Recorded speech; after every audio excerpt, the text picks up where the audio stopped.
Hey everybody, this is Samantha Woodworker of Warp Boards. I thought I'd give you a blow-by-blow of what happened when I recently visited the shop. I had a sword handle to make for a friend. I'd scroll sawed it at home, and now it was time to clean up the edges at the shop on my spindle edge sander.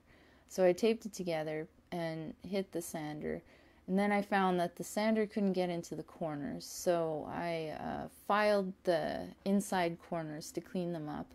And then I also rounded over the corners with the file, because I found that actually I didn't have a router bit that could do the job.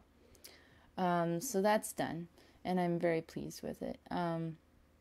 Moving on to the cutting board, I had some reclaimed wood from an old couch and some scraps from woodworking school to work with.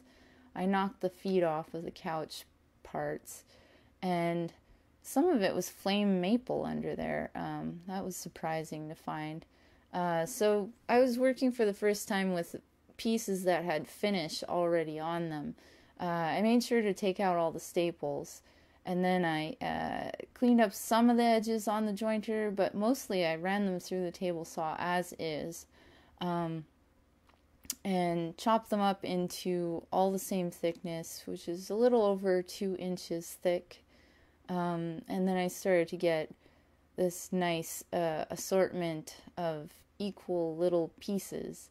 So here you can see, without a dust shroud over the top of the table saw, you get quite a bit of dust. So here I sent the pieces through my helical cutter planer. That made me nervous, but nothing bad happened, so it was okay. And then I hit the crosscut sled to remove a lot of the screw holes that were left over from those reclaimed parts, and then I was left with cross-cutting the pieces so that they made a pattern that reached the sizes, the dimensions that I wanted. I wanted a cutting board that was roughly 11 inches by 26 inches to fit into a space in the kitchen that maybe I'll make a freestanding piece of furniture for in the future, but for now there's a pre-existing bookcase that I've put a bunch of appliances into, and I just like to use the top of it for extra counter space in the kitchen. So this is where I'm at right now, and here's a video of what I think I'm going to do with the cutting board. So I left the shop with these pieces. I numbered them, brought them back here, reassembled them, clamped them in place because I was worried that they'd move around before I glued it up.